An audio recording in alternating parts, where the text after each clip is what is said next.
Há um versículo no Antigo Testamento, no livro do profeta Isaías, 45, 22, que diz: Olhai para mim e sereis salvos, vós todos os termos da terra, porque eu sou Deus e não há outro. Esse versículo nos faz lembrar da conversão do grande pregador inglês Charles Spurgeon, conhecido como o príncipe dos pregadores. Spurgeon, ainda bem novo, com dúvidas em seu coração quanto à sua salvação, certa feita entrou num templo em um dia de grande nevasca, onde poucas pessoas se encontravam na igreja. Nem mesmo o pastor conseguiu chegar lá naquela noite. E na hora da mensagem se apresentou um pregador leigo, o qual tão somente repetia essas palavras de Isaías 45, 22. Olhai para mim e sereis salvos. Olhai para mim e sereis salvos. A mensagem dele era só essa.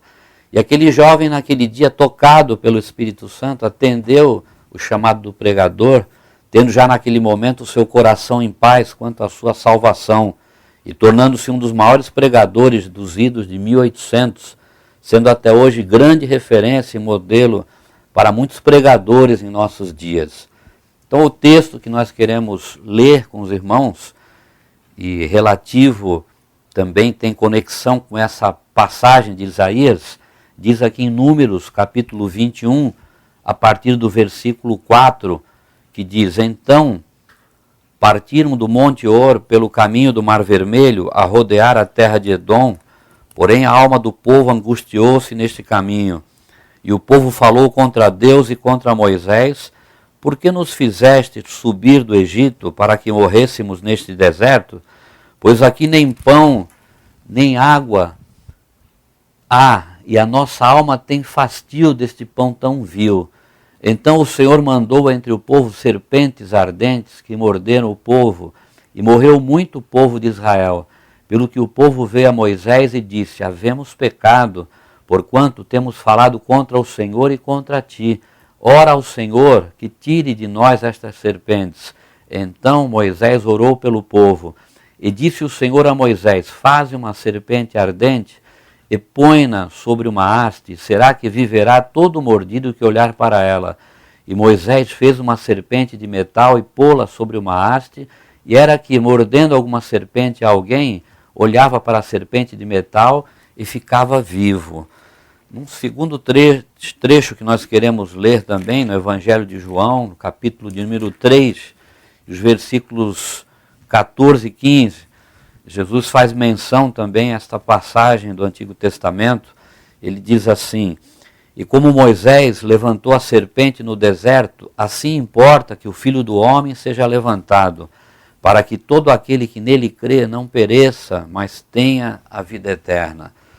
Assim como foi nos tempos de Moisés, o homem é o mesmo em nossos dias, carente da salvação que há em Cristo Jesus. Por isso mesmo que Jesus faz alusão a esse ocorrido no texto lido de Números, fazendo um paralelo com aquilo que ele mesmo iria oferecer a toda a humanidade, a salvação, através do seu sacrifício ali na cruz do Calvário. E nós queremos nesta manhã, na brevidade do tempo que nós temos, falar duas referências aqui. A serpente colocada numa haste. Todos nós sabemos que a serpente é um símbolo do diabo, inimigo das nossas almas. Quando o diabo enganou Adão e Eva no paraíso, fazendo o primeiro casal a desobedecer à ordem divina de não comer do fruto proibido, ele, o diabo, injetou um veneno mortal no homem, o qual passou a partir de então a morrer. Não só a morte física dentro de um tempo, mas também a morte espiritual, tendo o seu relacionamento com Deus quebrado. E esse tão grande e terrível mal passou a toda a humanidade. Nós vemos, o apóstolo Paulo nos fala também na sua carta aos Romanos, no capítulo de número 5, de uma maneira bem clara aqui, a partir do versículo 17, ele nos diz desta maneira: Porque se pela ofensa de um só a morte reinou por esse, muito mais os que recebem a abundância da graça e do dom da justiça reinarão em vida por um só Jesus Cristo. Pois assim como por uma só ofensa veio o juízo sobre todos os homens para a condenação, assim também por um só ato de justiça veio a graça sobre todos os homens para a justificação de vida. Porque, como pela desobediência de um só homem, muitos foram feitos pecadores. Assim, pela obediência de um, muitos serão feitos justos. Quando Jesus nos faz referência a esse fato ocorrido lá atrás com Moisés, ele está se referindo a você, pecador, nós, pecadores, herdeiros do pecado original, de que se você crer no sacrifício de Jesus Cristo, você não irá sofrer o terrível prejuízo da morte eterna, o afastamento eterno de Deus, mas terá já, a partir do momento em que você crer, a vida eterna.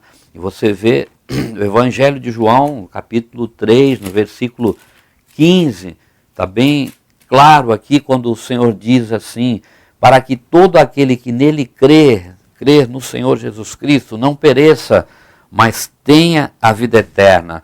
Enfatizado aqui no texto áureo da Bíblia, porque Deus amou o mundo de tal maneira que deu seu Filho unigênito para que todo aquele que nele crê não pereça, mas tenha a vida eterna.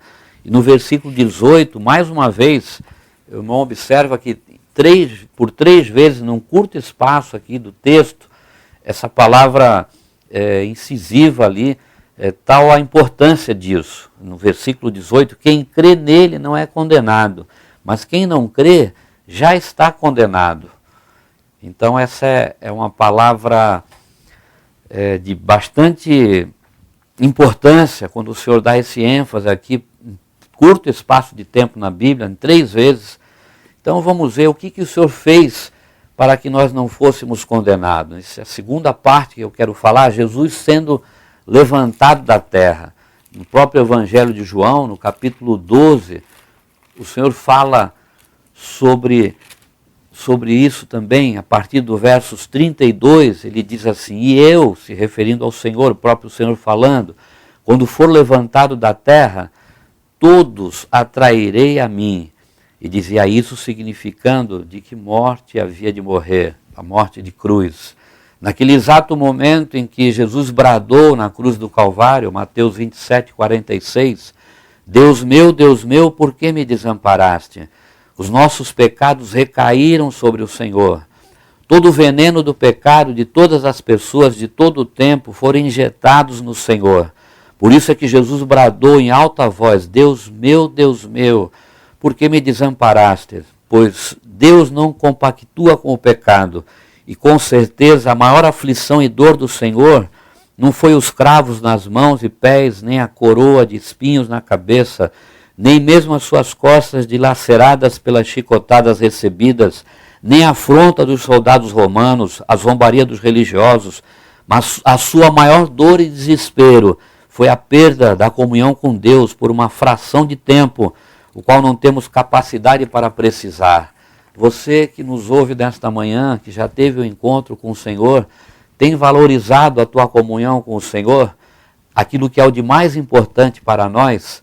Então fica aplicando para nós essa palavra também. Então eu quero, nesta conclusão, nesta breve mensagem, você que está nos ouvindo nesta manhã, você já está salvo? A gente faz essa pergunta. Saiba que você está contaminado com esse veneno do pecado. E o antídoto para combater esse pecado tão terrível é o sangue de nosso Senhor e Salvador Jesus Cristo, vertido ali na cruz do Calvário. Você sabe como é feito o soro antiofídico? O antídoto para o veneno da serpente? É injetado esse terrível veneno num cavalo, numa dose dentro de um limite, depois de um tempo é tirado um pouco do sangue desse animal, sendo que desse sangue será trabalhado pelos cientistas para fazerem o soro antiofídico. Fazendo um paralelo e guardando as proporções, Jesus, ao receber o veneno dos nossos pecados, de toda a humanidade ali na cruz do Calvário, verteu o seu precioso sangue, o qual é o antídoto divino e certeiro contra o veneno do pecado, nos fazendo apto agora a todos os que crerem a sermos reconciliados e justificados diante de Deus e nos livrar da morte eterna. Paulo fala também de uma maneira bem clara aqui na carta aos Romanos, capítulo 5, e a partir do versos 8, ele nos diz assim, mas Deus prova o seu amor para conosco, em que Cristo morreu por nós, sendo nós ainda pecadores. Logo, muito mais agora, sendo justificados pelo seu sangue, seremos por ele salvos da ira. Porque se nós, sendo inimigos, somos reconciliados com Deus pela morte de seu Filho, muito mais estando já reconciliados, seremos salvos pela sua vida. E não somente isto, mas também nos gloriamos em Deus, por nosso Senhor Jesus Cristo, pelo qual agora alcançamos a reconciliação. Então, esse é o Evangelho, as boas novas de Jesus Cristo.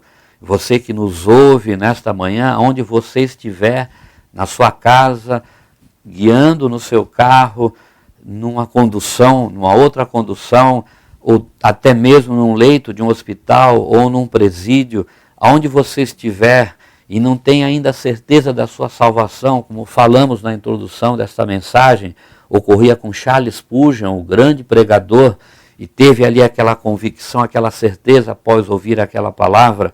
A morte foi vencida pelo Senhor. Paulo fala com bastante ênfase e até uma certa ironia em 1 Coríntios 15, 55, onde está a morte, a tua vitória? Onde está a morte, o teu aguilhão, o ferrão do veneno da morte que o diabo injetou no homem, e recebemos isso no nosso DNA, uma herança maldita. Jesus veio através do seu sangue precioso, vertido ali na cruz do Calvário, combater este tão grande mal, este veneno deste pecado, nos reconciliando com Deus, nos dando vida eterna. Então basta tão somente, como o Senhor falou, quando for levantado da terra, trairei a todos a mim.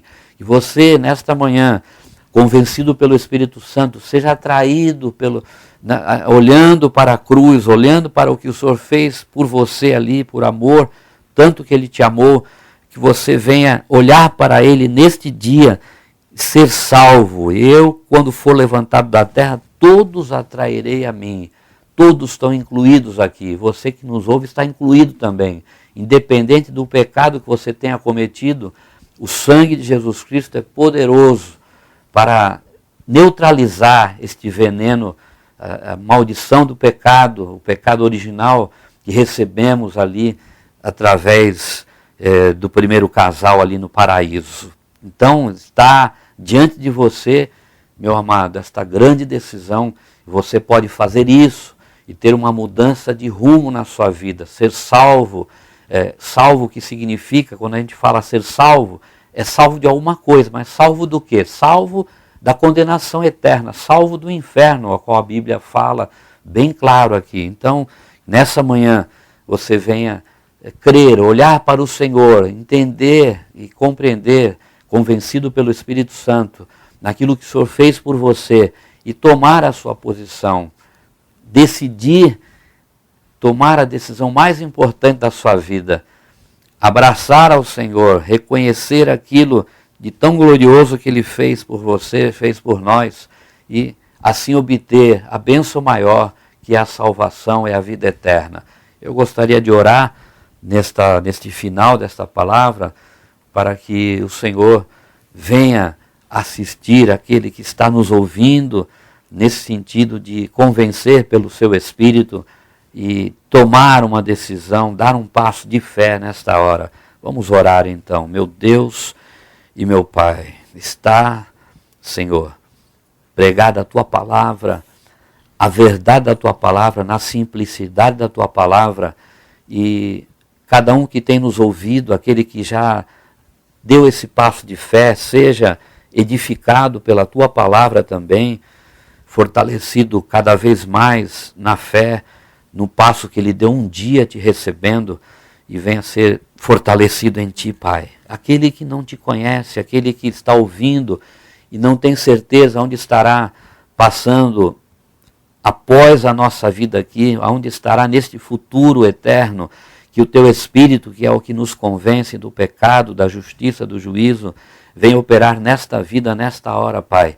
Ele venha ser tocado por Ti, crer no sacrifício do Senhor Jesus Cristo, receber a Ti como Senhor e Salvador, se arrependendo dos seus pecados, tendo uma mudança de vida e procurando uma igreja que pregue a verdadeira, genuína palavra de Deus, para dar continuidade, Senhor, na sua vida espiritual. Deus eterno e maravilhoso, eu sei que é a Tua vontade, É a vontade do Senhor que todos se salvem e todos cheguem ao pleno conhecimento da verdade.